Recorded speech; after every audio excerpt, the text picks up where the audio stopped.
Halo, Assalamualaikum warahmatullahi wabarakatuh. Para pecinta Merdeka Digital, Bapak Ibu yang mudah-mudahan selalu berbahagia, sehat selalu dalam menjalankan aktivitas Bapak Ibu sebagai guru atau sebagai kepala sekolah atau sebagai pengawas sekolah. Di kesempatan ini saya akan menginformasikan hal yang penting bagi Bapak Ibu sebagai kepala sekolah, yaitu terkait dengan Eee, penilaian dan beban kerja, kepala sekolah. Seperti apa penilaian dan beban kerja kepala sekolah?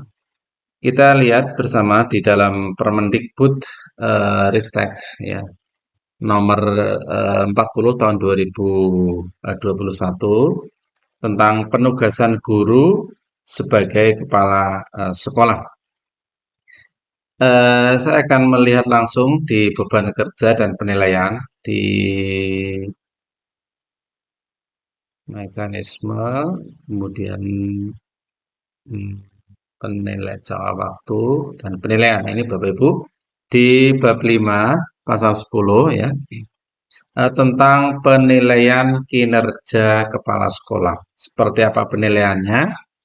Bapak Ibu juga harus memahami jangan sampai Bapak Ibu ketika menjadi kepala sekolah nilainya itu berkurang. Apa akibatnya? Kita lihat di pasal 10.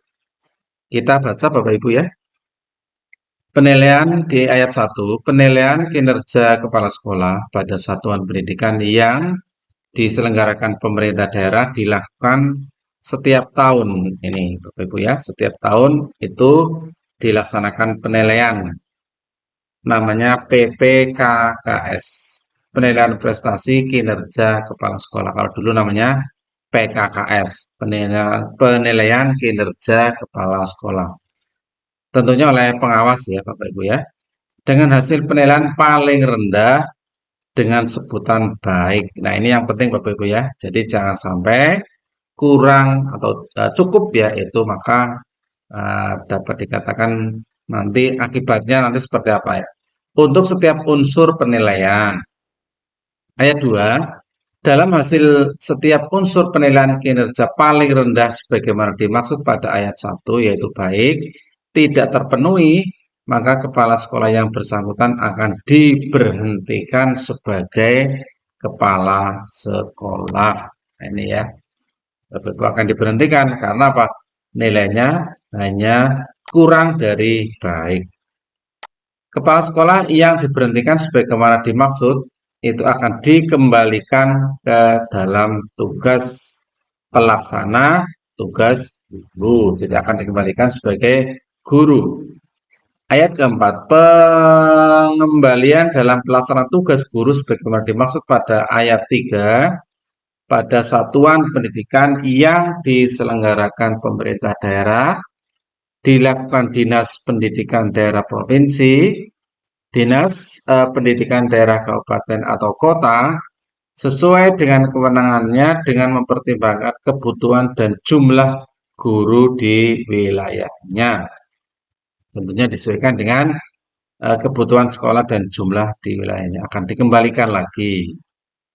Di pasal 11, penilaian kinerja kepala sekolah pada satuan pendidikan yang diselenggarakan masyarakat dilakukan setiap tahun dengan hasil penilaian paling rendah dengan sebutan baik untuk setiap unsur penilaian. Begitu juga penilaian yang di sekolah-sekolah yang diselenggarakan oleh masyarakat atau yang bukan negeri. Yang ayat 2 dalam hal hasil setiap unsur penilaian kinerja paling rendah dengan sebutan baik sebagaimana dimaksud pada ayat 1 tidak terpenuhi, maka kepala sekolah yang bersangkutan diberhentikan sebagai kepala sekolah. Kepala sekolah yang diberhentikan sebagai yang dimaksud pada ayat 2 dapat dikembalikan juga sama ya sebagai pelaksana tugas guru. Demikian Bapak Ibu ya, berarti Bapak harus memahami sebagai kepala sekolah nilainya minimal harus baik. Kemudian sekarang berlanjut kepada beban kerja.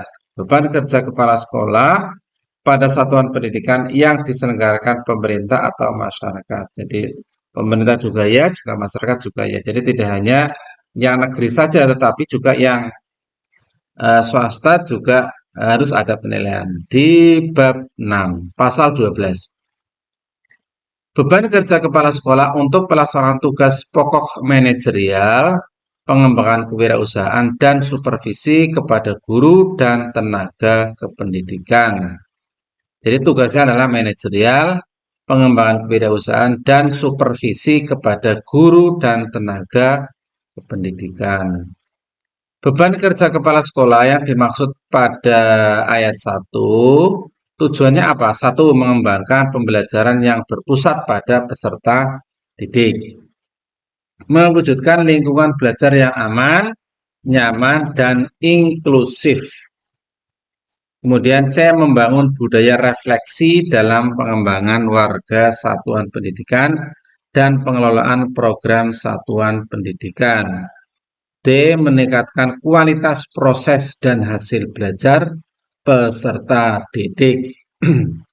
Kemudian ini tujuan dari beban kerja kepala sekolah ya Bapak Ibu ya. Ini tujuannya ada 4. Di pasal ayat 3, selain beban kerja sebagaimana dimaksud pada ayat 1, kepala sekolah juga dapat melaksanakan tugas pembelajaran atau pembimbingan agar proses pembelajaran atau pembimbingan tetap berlangsung pada satuan pendidikan yang bersangkutan. Jadi bisa melaksanakan juga tugas sebagai pembelajar atau mengajar atau membimbing siswa. Jadi tidak hanya tugas pokok, tetapi juga ada tugas tambahan. Misalnya guru yang bersangkutan sedang ada kegiatan di luar atau apa, maka kepala sekolah juga punya eh, tanggung jawab agar bagaimana proses pembelajaran itu berlangsung dengan baik. Pelaksanakan tugas sebagaimana dimaksud pada ayat 3 dilakukan dalam hal terjadi kekurangan guru pada satuan pendidikan. Ini kalau terjadi kekurangan guru, maka kepala sekolah memiliki tanggung jawab untuk tugas pembelajaran. Demikian Bapak Ibu terkait dengan beban kepala sekolah, juga penilaian kepala sekolah. Ini menjadi penting Bapak Ibu sebagai kepala sekolah. Demikian, Assalamualaikum warahmatullahi wabarakatuh.